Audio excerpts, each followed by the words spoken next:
다윗의 왕이 되는 이 시간, 오늘은 다윗이 굉장히 번성한 이야기가 등장하고 있습니다. 그러나 이렇게 되기까지 다윗은 굉장히 긴 시간 동안 고생을 당했습니다. 오늘 성경에 나와 있는 8절, 다윗이 기름 부음을 받아 온 이스라엘의 왕이 되었다 함을 이렇게 표현되고 있는데, 다윗은 3번의 기름 부음을 받습니다. 첫 번째는 15살 정도라고 예측하고 있는데, 사무엘 선지자가 사울 왕을 이제 폐위시키고 새로운 이스라엘의 왕을 누가 세울까 하나님께서 명령하셨을 때 이새의 아들 다윗이라 말씀하셨죠. 그래서 그때 첫 번째 기름 부음을 받게 됩니다. 기름 부음을 받고 바로 왕이 되느냐? 그렇지 않죠. 골리앗을 죽이는 잠깐의 기쁨이 있었지만 그 후로는 이 사울 왕의 시기와 질투로 인해서 광야를 떠도는 생활을 15년간 지속하게 됩니다. 그때 이 마지막 1년 4개월은 시글락, 이 블레셋의 지방에서 지내게 되죠. 그리고 나서 이 블레셋과 이스라엘의 전쟁으로 인해서 사울이 죽게 되죠. 사울과 사울의 아들들, 특별히 요나단도 이때 죽게 됩니다. 그리고 나서 온 이스라엘의 왕이 그때 된 것은 아니고, 그때는 자신의 민족이었던, 자신의 지파였던 유다의 왕이 되게 됩니다. 그래서 7년 6개월 동안 유다의 왕 노릇을 하다가 드디어 이제 3번째 기름 부음을 받게 되는 것입니다. 유다 왕이 될 때 2번째 기름을 부음 받았고, 오늘은 온 이스라엘의 왕으로서의 기름 부음을 받게 되었다라고 표현되고 있습니다. 다윗은 이 22년이라는 시간을 인내하며 버텨왔습니다. 기회가 있었습니다. 사울 왕을 죽일 기회가 다윗에게는 있었다라는 것입니다. 그러나 그는 친히 자신의 손으로 기름 부은 왕을 대적하지 않겠다라는 결단을 내립니다. 그래서 지금 이때까지 버텨왔던 것입니다. 하나님이 하시게끔, 하나님이 나를 세우게끔 지금까지 참고 견뎌왔습니다. 그러나 우리가 어저께 봤던 본문은 이 이스라엘의 왕이 되면서 어렵게 이스라엘 왕이 됐죠. 쉽게 된 것이 아닙니다. 정말 오랜 시간 기다려서 이스라엘의 왕이 돼서 새로운 도시, 새로운 수도 예루살렘을 점령하고, 이 수도가 정치적일 뿐만 아니라 종교적으로도 하나님 보시기에 좋은 도시가 돼야 되겠다라는 마음이 그 안에 있어서 군대의 장관들을 불러서 이 일을 모의하게 됩니다. 왜냐하면 왕권을 강화시키기 위해서 이 일을 감당했다라고 제가 말씀을 드렸는데, 왜냐하면 저희가 어제 읽었던 본문에 보시면 다윗이 누구를 부르냐면 천부장과 백부장, 모든 지휘관들을 부르게 됩니다. 그리고 또 온 회중을 부르죠. 그래서 만일 너희가 좋게 여기고 또 우리의 하나님 여호와께로 말미암았으면, 그러나 하나님께 물었다라는 기록은 없었다라고 말씀드렸습니다. 그러니까 모든 군대 지휘관들과 백성들의 민심은 조사했지만 결국은 하나님께 묻지 않음으로 이러한 일이 발생합니다. 지금까지는 하나님께서 나를 인도하실 것이다 라는 믿음이 있었지만, 그 안에 어떠한 일을 좀 더 빨리 이루고자 하는 그러한 조급함이 이 안에 있었다라고 추측하는 것입니다. 이렇게 해석하는 이유는 내일 본문과 또 이후에 저희가 좀 보게 될 본문에서 좀 더 설명하도록 하겠습니다. 오늘 본문에 넘어오시면 자신이 스스로 자신의 왕권을 강화하라 했던 이 다윗, 그러나 오늘 하나님께서 다윗을 높이시는 장면이 등장하는데, 첫 번째는 두로 왕 히람입니다. 이 페니키아 왕입니다. 이 왕이 다윗에게 백향목과 석수와 목수를 보내서 다윗의 궁전을 지을 수 있도록 돕습니다. 그리고 나서 또 3절 보시니까요, 3절 4절을 보시니까 이 다윗이 예루살렘에서 낳은 아들들 하면서 7절까지 13명의 아들들이 등장합니다. 외부로는 두로왕 히람이 다윗에게 조공을 바칩니다. 당신이 살 궁전을 지을 수 있게끔 최고의 재질, 최고의 재료들을 우리가 보내드리겠습니다. 이 나무만 보낼 뿐만 아니라 인력도 보내드리겠습니다. 그러면서 외부에게 존경을 받게 하고 또 내부 안에서는 하나님께서 이 다윗에게 많은 자손을 주므로 이 2절에 보시니까 다윗이 여호와께서 자기를 이스라엘 왕으로 삼으신 줄을 깨달았으니, 드디어 깨달았다라는 거예요. 사무엘이 자신에게 기름 부었을 때는 그때는 온전한 깨달음이 아니었죠. 이것이 무슨 일이지? 하나님이 나를 이스라엘의 지도자로 세우신다고 말씀하셨다고 하는데 이것이 이렇게 깨달아지지 않는 것이죠.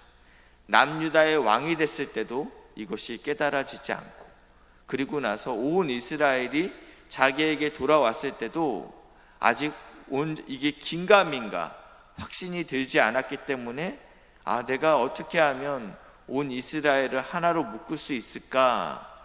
우리에게 법궤가 필요하겠다. 자신의 의지와 시도로 첫 번째 시도가 실패했죠. 그러나 하나님께서 이제는 다윗을 높이시고 있는 것입니다. 이것은 내가 노력해서 되는 것이 아닙니다. 다윗의 시도와 의도가 다윗을 왕으로 만드는 것이 아니고 하나님께서 오롯이 한다라는 것을 다윗이 깨닫기 시작했다라는 것입니다. 근데 자신을 왕으로 부르신 이유가 무엇이냐면 2절 보시니까, 중반절 가시니까 이는 그의 백성 이스라엘을 위하여 자신을 왕으로 삼으셨다라고 이야기하고 있는 것입니다.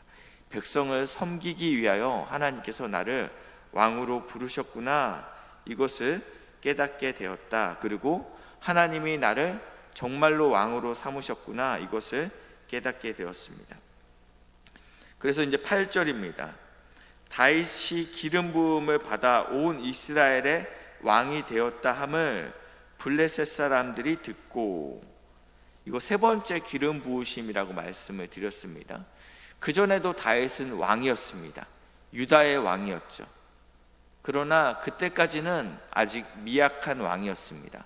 그리고 성경에는 기록되어 있지 않지만 많은 학자들은 그때까지는 여전히 블레셋에 조공을 바치고 있었을 것이다 라고 이야기하고 있습니다. 그 전까지 다윗은 1년 4개월 동안 이 가드 왕 그 시글락의 땅에서 1년 4개월간 살고 있었죠. 그때마다 조공을 바쳤는데 이제는 족은 한 지파의 그냥 작은 왕이 됐던 것입니다. 그래서 이제 조공을 바치고 있었는데 이제는 온 이스라엘의 왕이 됐습니다. 늘 자기 밑이라고 생각했는데 어느 날 자기와 견줄 만한 힘을 가지게 되었습니다. 이걸 좋아할 이웃 나라는 없죠. 우리나라가 핵을 갖게 된다면 가장 싫어할 나라들은 누군지 말씀드리지 않아도 우리는 분명히 알게 됩니다. 우리나라가 통일이 된다면 누가 가장 견디지 못할까요? 이것도 분명하죠. 이 남유다가 커지는 것들에 대해서 불편함이 생긴 것입니다. 이 나라가 작은 나라였을 때는 문제가 되지 않았는데 이제는 온 이스라엘의 왕이 됐다고 하니까 블레셋이 이것이 굉장히 불편했던 것 같습니다. 그래서 이 블레셋이 두 번에 걸쳐서 쳐들어오는데 10절과 또 14절에 이렇게 표현되고 있습니다. 10절입니다. 다윗이 하나님께 물어 이르되 내가 블레셋 사람을 치러 올라가리이까? 하나님께 묻는 것이죠. 또 14절입니다. 다윗이 또 하나님께 묻자오되, 다윗은 하나님께 계속 묻고 있습니다. 하나님, 내가 정말 이 전쟁을 해야 됩니까? 라고 말씀했을 때 하나님께서 이 전쟁을 어떻게 이기시냐면 11절인데요. 이에 무리가 바알 브라심으로 올라갔더니 다윗이 거기서 그들을 치고 다윗이 이르되 하나님이 물을 쪼갰같이 내 손으로 내 대적을 흩으셨다 하므로 그곳 이름을 바알 브라심이라 부르니라. 여기에 반복되는 단어가 세 번 반복되는 단어가 있습니다. 물을 쪼갰 그리고 흩으셨다 같은 단어입니다.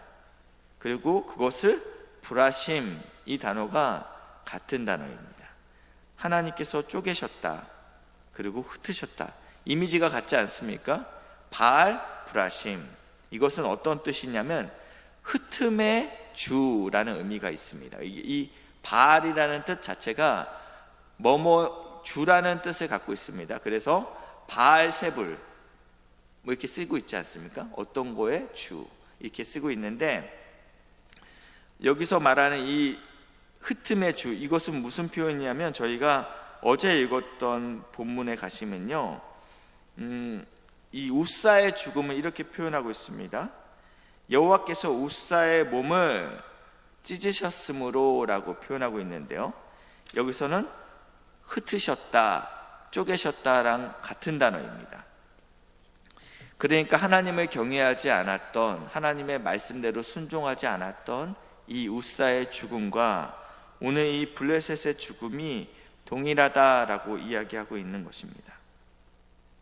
하나님의 말씀에 하나님께 대적할 때 우리는 물처럼 쪼개질 것입니다. 그리고 흩어질 것이다 라고 경고하고 있습니다. 하나님께서 이 다윗을 높이셨습니다. 오늘 본문 17절인데요, 다윗의 명성이 온 세상에 퍼졌고 여호와께서 모든 이방 민족으로 그를 두려워하게 하셨더라. 아멘. 하나님께서 다윗의 인생 가운데 원수를 갚음도 다윗은 스스로 자신의 손에 피를 묻히지 않았습니다. 일찍 왕이 될 수 있는 기회가 2번이나 있음에도 불구하고 자신은 기름 부은 자를 대적하지 않겠다 결단하고 이 긴 시간을 보내왔습니다. 그럼에도 불구하고 그가 왕이 됐을 때 살짝 조급해서 하나님께 묻지 않고 군대의 장군들과 함께 이 일을 계획했을 때 하나님께서는 다윗을 멈추셨습니다. 오직 다윗이 왕됨은요, 다윗의 어떠함과 다윗의 행함이 아니라 하나님께서 하나님의 때에 하나님의 방법으로 다윗을 높이시겠다라는 것을 다윗에게 깨닫게 하셨다라는 것입니다. 오늘 우리 삶 가운데 더딘 것이 있지 않습니까? 하나님께서 말씀으로 우리에게 약속하셨는데 이것이 지체되는 것이 있지 않습니까? 그러나 하나님께서는 살아계십니다.